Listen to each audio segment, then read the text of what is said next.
Well, hello everyone.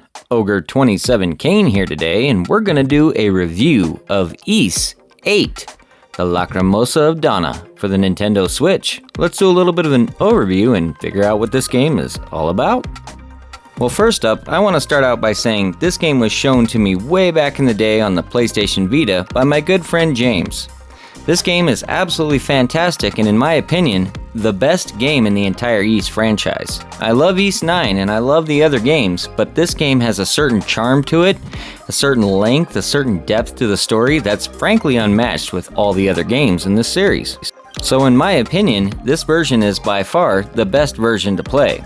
The PlayStation 4 version has a great resolution, the PlayStation Vita has a fantastic portability to it, but the Nintendo Switch has the best of both of those worlds. All of the new upgrades and enhancements, and the Adventurers Edition has a lot of really cool stuff with it. If you know me, I love all the extra goodies. So, without further ado, let's start with our first category, the gameplay. So the gameplay in this is a semi-open world action RPG. It has magics and different items and armor and weapons that you can equip, and there are 6 playable characters. You start out with the 3 main characters, Adal, Laxia, and Sahad, through a good portion of the journey. Later on towards the end, you'll come across Hummel, Rakota, and a said unnamed character. I'm gonna give you a heads up right now, there are some spoilers towards the end of this review because I show off a good deal of the large world in its entirety and some of the endgame skills because frankly this game is just too fun not to show off. I also figure by this point, being as old as it is, most people have played this game. For me, frankly, this is just showing off one of my favorite games on the Switch and my favorite game in the entire Ys series. So another gameplay feature I have to mention in this is how the game has a fantastic fast travel system. Every single save point you come across in every area has its own quests and things you need to do in the area, and the game is really forthright about showing you all these little details. There are some things you can't get until you get other abilities and you grow your character. You get stronger and, like, for example, there's a glove that allows you to climb vines, there's a double jump, there's tons of different abilities, but the game is really gated perfectly around how you get around through the game and experience the story. You really can't do one without the other. There's not really a good way to speedrun this game, but frankly, the story in this game is absolutely awesome, so I don't have any problems with that. Now, Adal reprises his typical role as the hero of everything, but on top of that, you have a large island with a bunch of different castaways that help you build and grow a community through it. There's essentially a blacksmith and a tailor and a bunch of other elements to this island that really make you feel integrated. So let's hit the story now. So the story starts out, as you've seen here, with a ship crashing and a big monster attacking you. Not really understanding the island that you're landing on, you know something is up and it's pretty creepy. Your goal is to get around this island and find all the other castaways, while on top of that uncovering the island's ancient history and its connection to the world around you. This game does have quite a bit of time traveling, if you will, or experiencing other dimensions, however you want to look at it, but it all integrates and ties together well. There's nothing that's going to be out of place here, and the time jumping elements aren't like you're jumping all over the timeline. It's to a specific area and back to a specific area. Thankfully, this game isn't confusing in any way, shape, or form because of this mechanic, and it really does enhance the story and it plays well. All of the characters themselves have a ton of development and you really are invested in seeing what they go through. I really like this character Laxia because she starts out as a prim princess and by the end she's pretty down to earth and cool. It really did make the adventure a lot of fun for me, seeing all these different characters advance and grow. Well, I'm not going to spoil too much of the story because it is a highlight, so let's jump into combat now. And the combat in this game is probably the best part. I know I spoke a lot about how awesome all the other elements are, but the combat is super engaging in this. You have 3 different characters and they all have different abilities tied to them that you can junction to each button, whichever one you want to.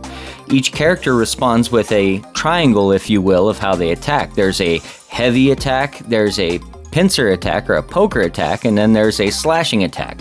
Each enemy responds to these differently, and all of your said special abilities respond differently in turn. So you can build a team that may seem like a powerhouse, go into a battle, and just get completely demolished. You may pick a team that doesn't look like it's worth a crap and get in there and find out that that is that boss's weakness and just shred him. I absolutely love this system because it really encourages you to get good at the combat, experience all of the characters, and level them up individually, if you will. So let's move on now to controls and audio. So I really highly enjoy the audio, so we're going to start with that first. And I feel like this boss fight, it's an early fight, but it does show a little bit off.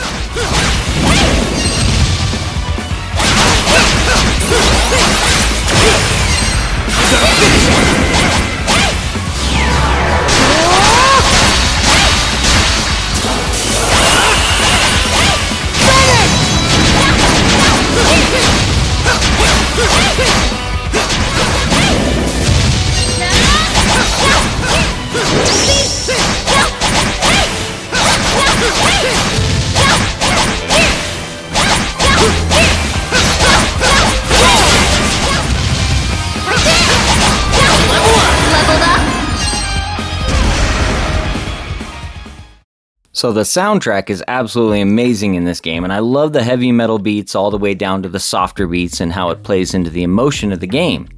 I really can't stand some of the voiceovers. You can change some of that in the options if you want, but it helps me respond best to my attacks.